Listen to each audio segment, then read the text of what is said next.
If I had zero equipment, $0, and I didn't have access to a gym, this is the exact routine I would use to get jacked at home. It's a full push, pull, and leg split that you can use regardless if you have zero equipment or you are a beginner. I'm gonna walk you through the routine in just a second, but I'm gonna tell you a quick little story of why I made this routine. When I first started taking my training seriously, I would spend around 20 minutes walking to the gym, sometimes in the cold, in the rain. But this wasn't even the annoying part. My birthday money was slowly draining at $40 a month, and they kept raising the price and started hitting me with these random fees and fines. Eventually I was fed up and canceled my gym membership because these dudes were literally robbing me, bruh. Of course, I still wanted to get stronger and gain more muscle, so then I started looking into calisthenics and how I can train at home. Then after, I figured everything out and put a solid routine with the equipment I had. Pretty much, my muscles still grew bigger and I still got stronger training at home. This was my physique going to the gym, and this is my current physique. Sheesh. But all jokes aside, going to the gym with the homies whenever you can is nice, not gonna lie. Oh yeah. Keep going. Keep going. Keep going.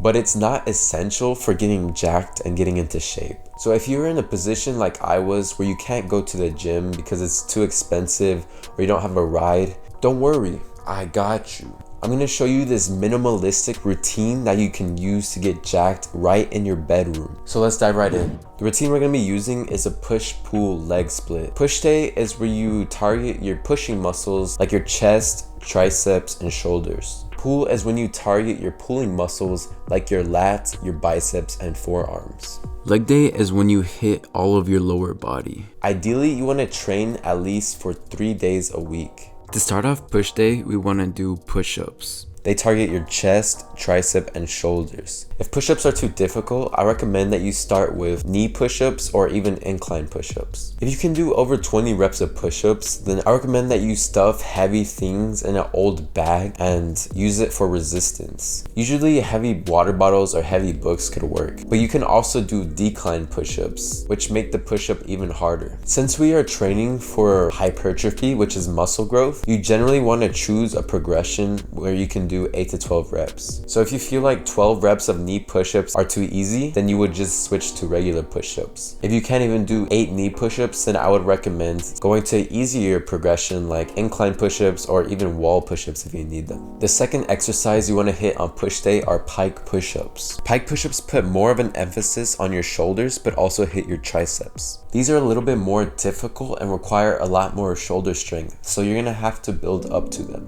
You can do negative pike push-ups as slow as possible, or you can even switch to knee pike push-ups. Eventually you want to become strong enough where you can do elevated pike push-ups or even wall handstand push-ups. And eventually you can become strong enough to do full-on handstand push-ups. These are the two main exercises you want to do for push day, but if you feel like those two exercises are not enough, you can also add in dips.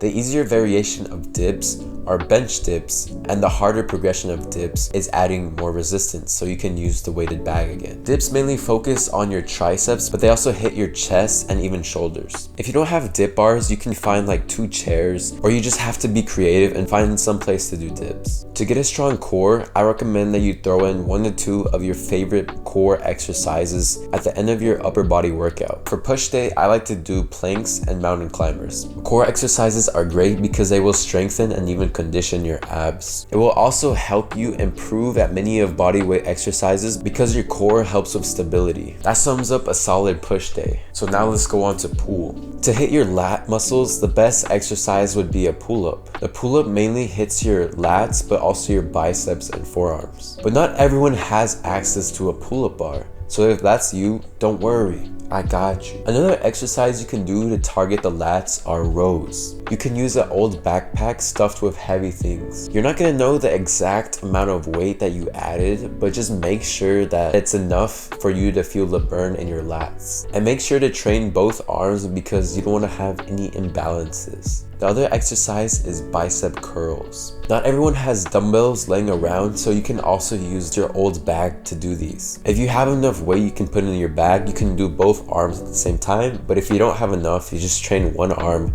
and you will have to train the other arm with the exact amount of reps. And don't be ego lifting, please. You're gonna be wasting your time, Brody. Like I said, I recommend that you add in 1 to 2 core exercises at the end of each of your upper body workouts. So maybe you can add like leg raises or crunches, depending on what you want to do. That's pretty much it for pool day. Now it's time for the most painful muscle group, legs. I know it sucks, and a good leg workout will drain you, my boy. But not training legs could lead to poor posture, imbalances, and honestly, you might just end up looking like SpongeBob. So we're gonna start off leg day with squats, and if they're too easy, you can do jumping squats. Or you can even do pistol squats if you're strong enough. If you can't perform a full range of motion squat, you can use a chair for assistance. Now there are only 2 main ways to hit the hamstrings. You can do the easier variation, which is hamstring curls on the floor, or you can do Nordic hamstring curls, which are basically impossible. For calves, you can do calf raises, but if they are too easy, you can do single leg calf raises, or you can use your weighted backpack. And the slower you do these, the more burn you will feel. We've gone through the whole routine. Now it's time for you to lock in and get those gains, my boy. For a quick little mindset tip, just remember that there is no such thing as a perfect workout. Taking it easy and light is much better than not working out at all. Here's a full routine if you want to take a screenshot. Thanks for watching the video, and I hope you find it useful. If you did, make sure to hit that like button and subscribe. Peace.